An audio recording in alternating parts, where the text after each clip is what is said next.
Bonjour à tous, je viens vous partager une réflexion sur une des difficultés que l'on rencontre lorsque l'on entame un cheminement vers son mieux-être, lorsqu'on a décidé de se faire accompagner et de se débarrasser de ce qui nous abîme au quotidien. Je suis Fabienne Baez, je suis sophrologue et quant à moi, je vous accompagne et je vous aide à vous libérer de votre anxiété en comprenant votre fonctionnement unique. Alors oui, il arrive un moment où c'est parti, on est décidé, on n'en peut plus, on en a ras la casquette de ce fonctionnement qui nous bloque, qui nous épuise, qui crée de l'anxiété permanente et qui fait qu'on n'arrive plus à vivre sereinement son quotidien. À ce moment-là, on décide peut-être de se faire accompagner. On choisit une méthode, un thérapeute qui nous va, on voit si ça match et c'est parti. Seulement voilà,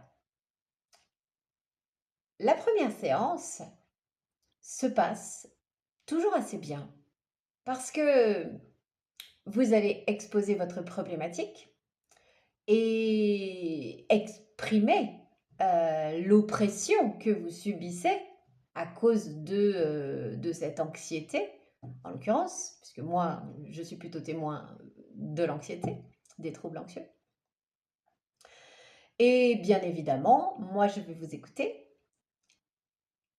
Et donc, on va commencer à mettre en place la première étape qui est se détendre. Pourquoi? Parce que il va falloir faire redescendre le petit ballon du mental dans le corps pour pouvoir avancer sereinement. Sans ça, on ne peut pas. Donc, on va descendre avec de la détente. On va commencer à mettre en place ça. Généralement, ça fait un bien fou parce que enfin, on se pose, chose qu'on ne faisait plus depuis longtemps parce que le principe de l'anxiété, c'est d'être toujours à fond les balais. Donc, surtout, on ne se repose pas.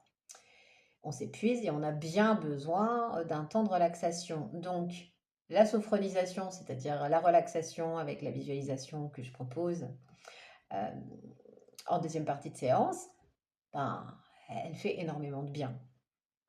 Et bien sûr, elle régénère en partie. En tout cas, c'est un repos que vous vous accordez. Donc, vous rentrez chez vous, assez bien.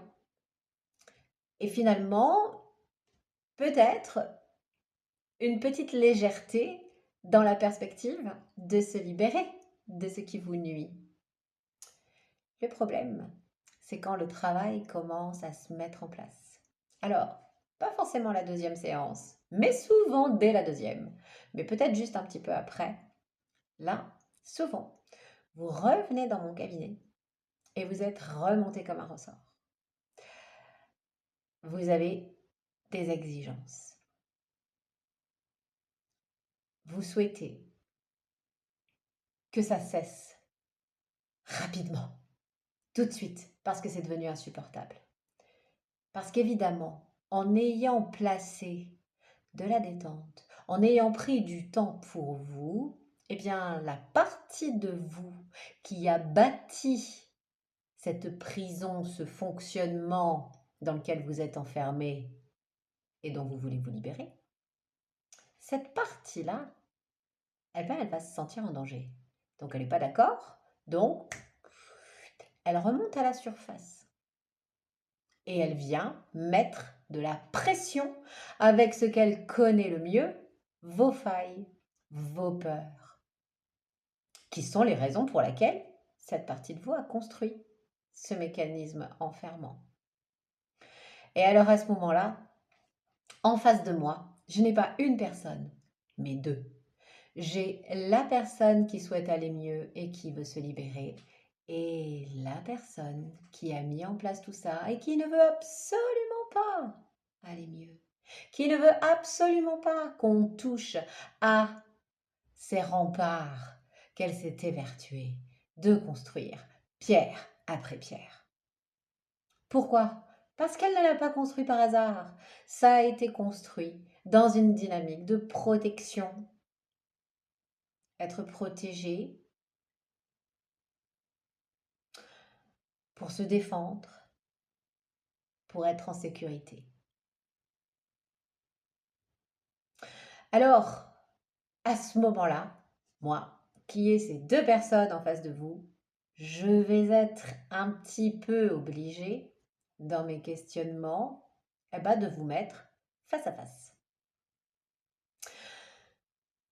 Et c'est la période un petit peu compliquée, qui est confrontante, parce que c'est là qu'il va falloir accepter d'être ces deux personnes à la fois, celle qui veut s'en sortir et celle qui veut rester dans sa prison.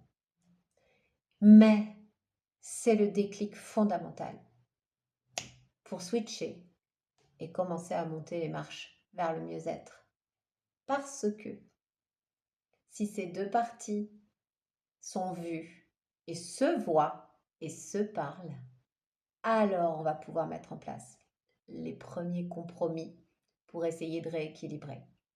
Imaginez une balance.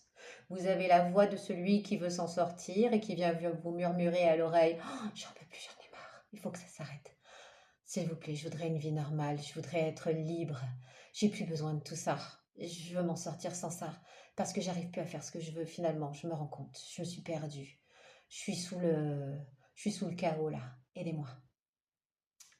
Cette voix-là, et cette voix-là qui va venir vous murmurer régulièrement: mais dis donc, si tu te débarrasses de moi, tu vas de nouveau être en danger, ça va être la cata.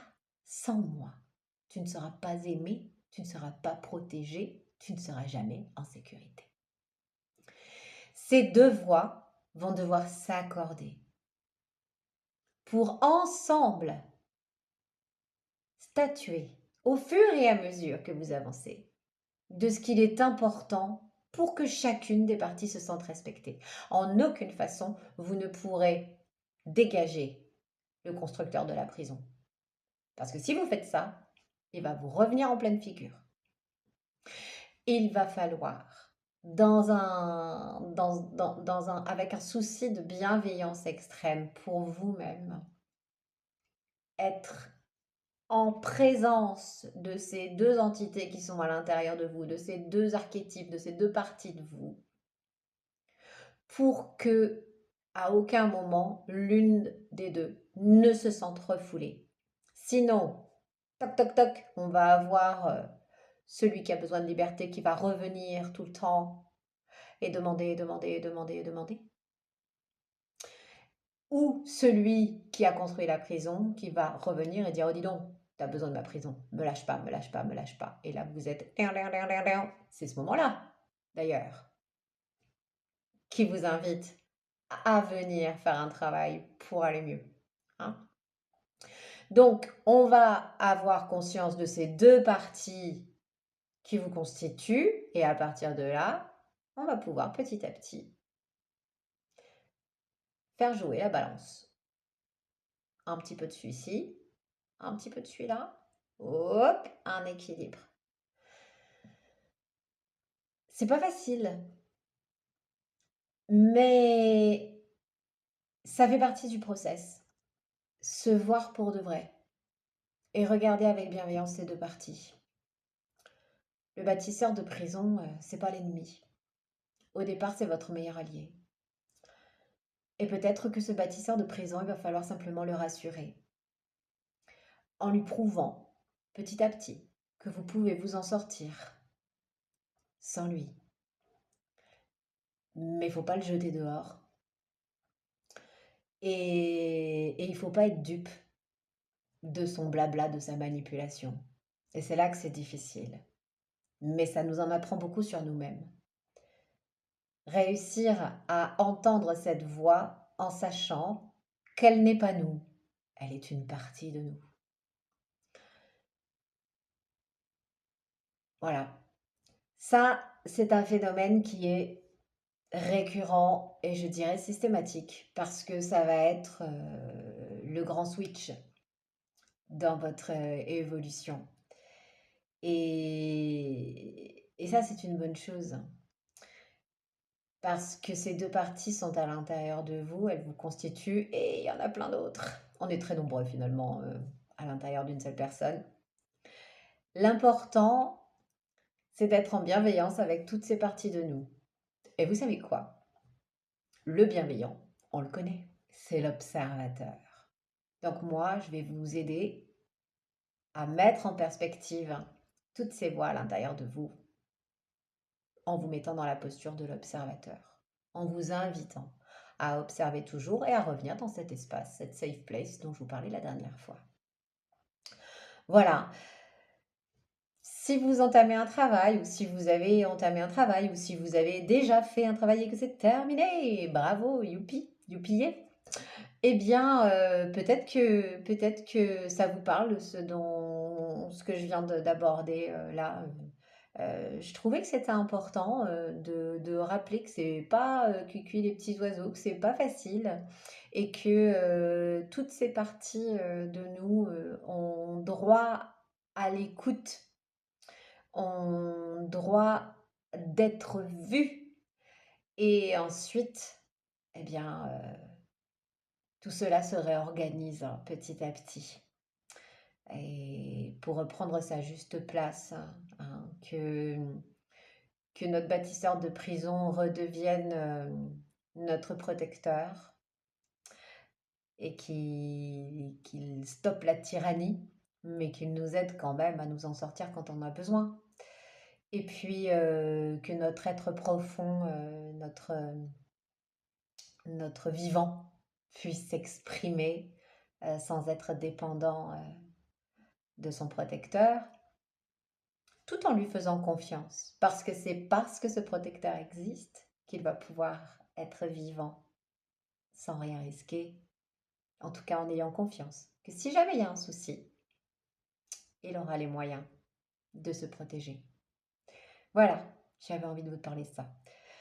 Si vous avez des témoignages par rapport à cette expérience, n'hésitez pas à le partager.